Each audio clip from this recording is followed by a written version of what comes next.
Hello future CPAs. So now we will proceed with your problem on intercompany transaction sale of inventory.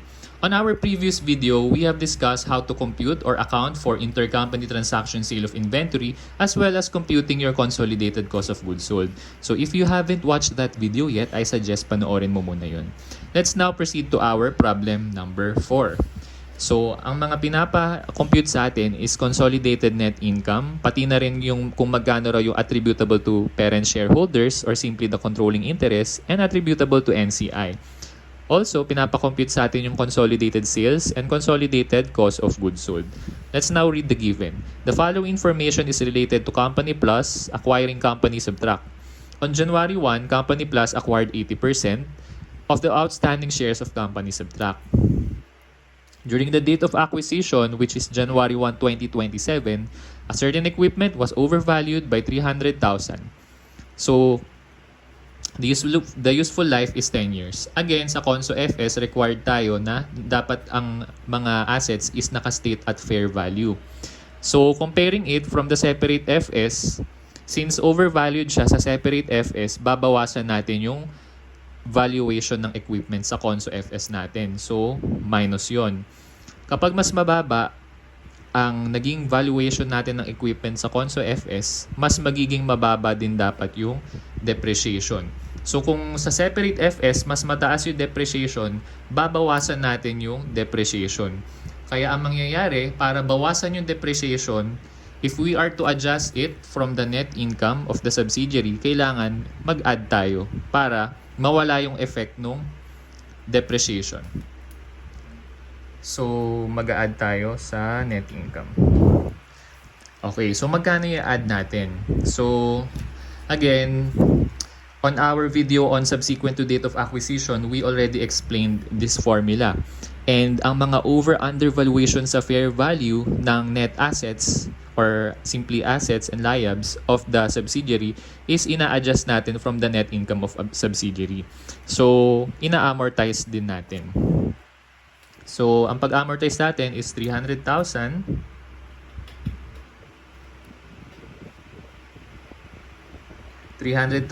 divided by 10 years equals 30,000. So, this adjustment would be a plus on our net income. Also, during the date of acquisition, a certain machinery was undervalued by 200,000. So, kapag undervalued, ibig sabihin, magdadagdag tayo ng valuation ng machinery sa Conso FS. At kapag dadagdagan yung valuation, kailangan magdagdag din tayo ng depreciation. At para dagdagan yung depreciation, kailangan bawasan natin yung net income as an adjustment. The useful life is 10 years. So, 200K. So, let's amortize divided by 10 years. That's 20,000. So, deduct yun. Okay?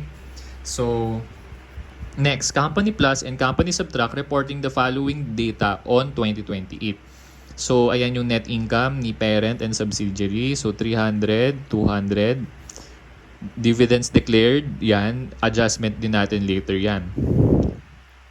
And then sales, consolidated cost of goods sold. Ito na yung intercompany sale of inventory. Selected information over the first 2 years of operations are as follows. So, yung 2027, kasi di ba ang pinapakompute sa atin 2028. So, yung 2027 intercompany sale, nung prior year yan. Yung 2028 intercompany sale, yung current year yan. So, noong 2027, si Company Plus ang naging selling affiliate on the first item. Okay? So, kapag si parent company ang selling affiliate, pababa kay subsidiary, that's a downstream transaction. And then next, si company deduct naman, or simply si company subtract. So, pareho lang yun ha. So, company deduct, 25,000. Kapag si subsidiary ang nagbenta, pataas kay parent company, upstream. So, sa current year naman, si Company Plus yung selling affiliate, downstream. Si Company Deduct naman this time yung selling affiliate, upstream. Bakit mahalagang malaman natin kung downstream or upstream. Para malaman mo kung kaninong net income i-adjust. Kapag downstream, sa net income ni parent mo i-adjust. Kapag upstream, sa subsidiary na net income mo i-adjust. So, yan. Let's begin our computation. Dito muna tayo sa... Let's start from our net income parent. So, dito ko na lang sa gilid ilalagay. Net income parent. So, ang unadjusted net income ni parent is 300,000. Tapos, dividends received from subsidiary, 30,000. So, 30,000 times our interest of 80%. Let's compute. 30,000 times 80%, 24,000. So, dividend received from subsidiary is 24,000. And then, next naman natin is yung downstream transaction. So, ang gagawin natin is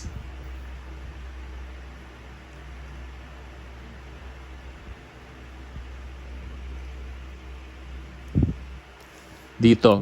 So, dito na tayo magfo-focus ngayon. So, itong first and third, yan yung i-adjust natin from the net income of parent. So, yung sa current year muna tayo. Si parent company nagbenta ng inventory amounting to 47,500 at selling price kay subsidiary. So, nga lang, for this year, unrealized pa yung profit na yan kasi may remaining inventory pa kay buying affiliate. So, sa 47,500, ang hindi na lang nabebenta ni buying affiliate, which is si company subtract, is 7,500. So, yung 7,500, naka-selling price pa yan from the point of view of company plus. Kaya, ita-times natin sa... Since ultimately, ang nare-reflect sa net income natin is yung gross profit, i-multiply na lang natin yan sa gross profit rate na 25%. So, 7,500 times 25%, 1,875. So, yung 1,875, ang tawag natin dyan is unrealized profit. Kaya, from net income ni parent, i-adjust natin yan. So, magma-minus tayo ng 1.875. Meron din tayong downstream transaction from the prior year.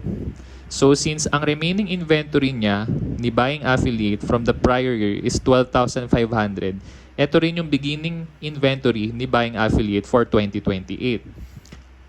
Ngayon, yung 12,500, magiging realized profit na yun this year kasi kung last year hindi siya nabenta at natira siya sa ending inventory, this year, i-assume natin na nabenta na siya. Okay? So, nabenta na siya. Kasama siya sa cost of goods sold ni subsidiary na 625,000. Okay? So, FYI lang yun. So, times 25%, let's compute. 12,500 times 25%, 3,125. Ang tawag natin sa 3,125 is realized profit. So, kapag realized na, i-add na natin dito sa adjustment. And then, so far, wala namang nabanggit sa problem na may impairment loss. So, we can now compute for our adjusted net income parent or ANIP. 300,000 minus 24,000 minus 1,875 plus 3,125, 277,250. So, our adjusted net income ni parent is 277,250. Let's now compute yung kay subsidiary. So, net income ni subsidiary. Okay, so tanggalin ko muna tong part na to para magkasya yung solution natin. Okay, so ang unadjusted net income ni subsidiary or UNIS is itong 200,000. So 200K. And then our next adjustment is yung fair value over under valuation amortization. So ito yung 30,000 minus 20,000 kanina. So fair value over under 30K and then itong 20K. Subtract. Next adjustment natin would be in relation to the upstream transaction. So kanina tapos na tayo sa downstream, dito naman tayo sa upstream. So dito muna tayo sa current year. So in the current year, nagbenta si subsidiary ng 80,000 kay parent. Pero ang natira pa sa remaining inventory is 15,000. Ang gross profit rate ng selling affiliate is 20%. So times 20%, let's compute. 15,000 times 20%, 3,000. Ang tawag natin sa 3,000 is unrealized profit kasi nasa ending inventory pa siya, hindi pa siya nabebenta sa outside parties. So, unrealized profit, 3K. So, dito ko lagay upstream minus 3K. Sa prior year naman, nagbenta si subsidiary ng worth 25,000 kay parent. Ang natira pa sa inventory ni parent is 5,000 or ni buying affiliate. So, ita times natin sa gross profit rate ni selling affiliate na 20%. Yan yung hindi pa na-realize last year na realized na this year. So, 5,000 times 20%, 1,000. Again, ang tawag natin sa 1,000 is realized. So, magpa-plus tayo dito ng 1K. So, let's compute adjusted net income ni subsidiary.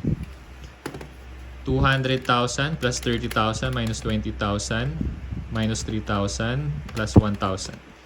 Our answer, adjusted net income subsidiary, ANIS, 208,000. So, pinapakompute tayo, how much is the consolidated net income for 2028? So, simply, that's ANIP plus ANIS. So, ANIP, 277,250 plus ANIS, 208,000, 485,250. So, 485,250. Number 2, conso net income attributable to parent shareholders or simply controlling interest. So, i-times natin yung 208,000 sa 80%. So, dito natin lalagay yung ANIS controlling interest. 208,000 times 80%. Let's compute. 208,000 times 80%, 166,400. So, our consolidated net income attributable to parent company is 277,250 plus 166,400, 443,650. So our answer for number 2 is 443,650. Again, this is consolidated net income attributable to parent shareholders.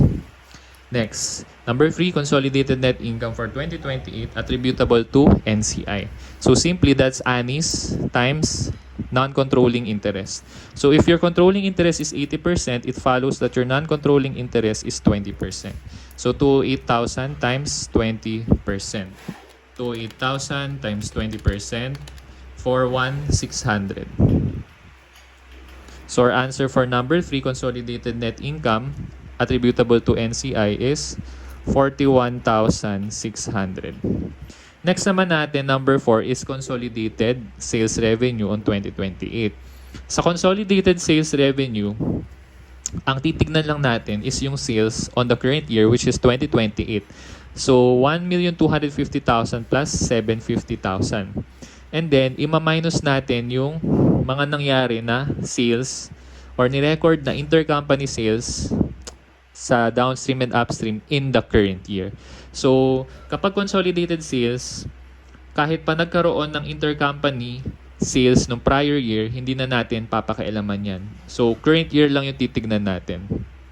So, again, for consolidated sales, 1,250,000 plus 750,000 minus si Company Plus, nag-record siya ng sales worth 47,500. So, minus 47,500. Si Company Deduct, nag-record siya ng sales na 80K and that's intercompany. So, i-eliminate din natin. Minus 80. So, let's compute. 1,250,000 plus 750 minus 47.5 minus 80.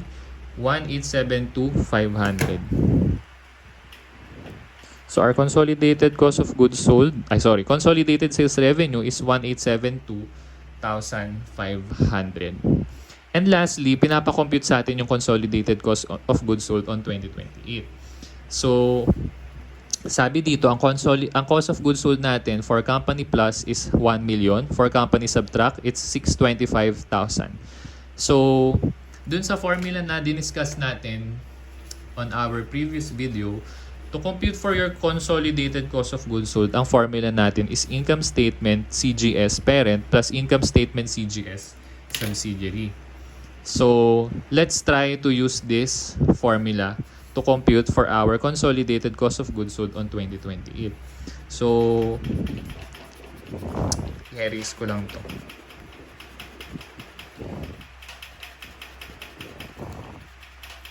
So, ito na lang yung gamitin natin. Ang income statement CGS parent natin is 1 million. So, 1 million tayo dito. Income statement income statement CGS ni subsidiary is 625,000. Sa amount na yan, kasali pa dyan yung intercompany cost of goods sold.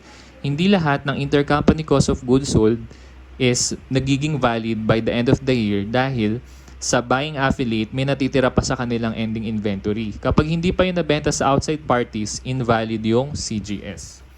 Our formula for invalid CGS on the current year is CGS of buying affiliate plus CGS of selling affiliate times percent unsold of buying affiliate. So, kindly disregard muna yung mga yan dahil yan yung amounts na sinulat natin sa previous video. Okay, so let's use this formula. CGS for the invalid CGS on the current year.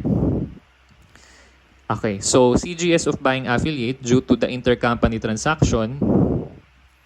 Unahin muna natin for the current year yung downstream. So, ang CGS na i-record ni buying affiliate is 47,500 minus 7,500 na natira sa ending inventory. Ibig sabihin, yun yung CGS niya. Okay? So, again, yung 47,500 na yung 7,500 is unsold. So, yung 40,000 sold na yan. So, ibig sabihin, ito yung ni-record ni buying affiliate na CGS. So, ilalagay ko dito 40,000. Plus ending inventory of buying affiliate. Ang ending inventory ni buying affiliate is 7,500. So, 7,500.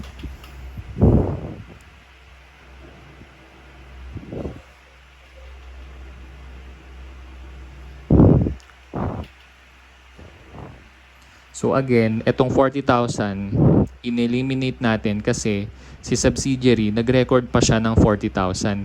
Si parent company, nag-record na siya ng 47,500 na CGS prior. So, madodoble lang. Okay?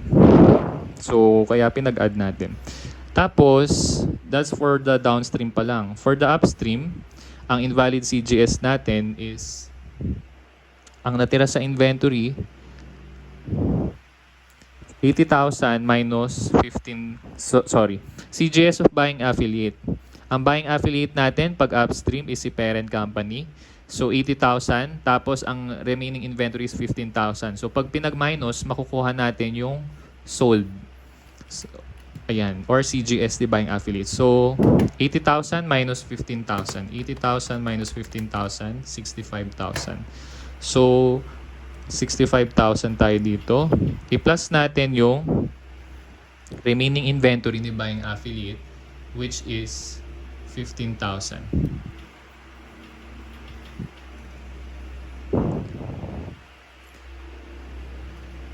Yan. So, pag pinag-add na natin yan, 40,000 plus 7,500 plus 65,000 plus 15,000, 127,500. Yan. So, 127,500. So, ilalagay natin to sa invalid intercompany cost of goods sold in the current year, 127,500. And lastly, yung invalid intercompany cost of goods sold in the prior year. So, ito yung dalawang to na nag-occur in the prior year.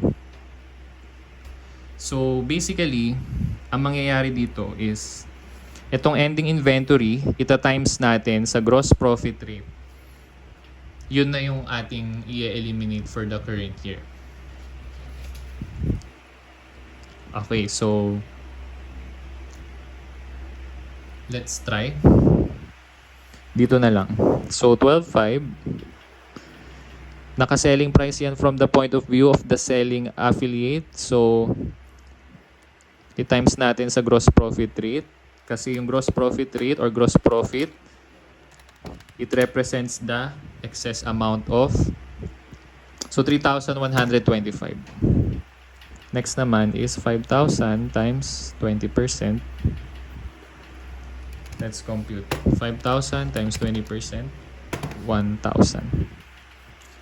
So, ang invalid CGS natin is 4,125. So, ilalagay natin dito sa formula, minus 4,125 or 4.125. So, let's finally compute our consolidated cost of goods sold. So, 1 million plus 625 minus 127.5 minus 4.125. Our answer would be consolidated cost of goods sold 1,493,375. So, our answer for number 5 is 1,493,375. So again, yung ending inventory ng buying affiliate nung prior year is malilipat or carry over as beginning inventory in the current year. Ngayon, ina-assume natin yan lahat na benta na yan in the current year. So magre-record na naman si buying affiliate ng cost of goods sold. Pero yung cost of goods sold niya is overstated kasi yung cost kay buying affiliate, yun yung selling price ni selling affiliate. Ultimately, dapat tinatrack natin yung cost of goods sold based on the point of view lang ni selling affiliate. So, ibig sabihin, sobra. Sobra siya by the gross profit rate of the selling affiliate. Kaya, simply, tinimes lang natin sa 25% and 20%. So, eto na yung invalid cost of goods sold natin for the current year. Coming from the intercompany cost of goods sold in the prior year. So, ang magiging final answer natin is ito, 1,493,375. And that concludes our problem solving for intercompany transaction, sale of inventory, and consolidated cost of goods sold. Goodbye for now, future CPAs.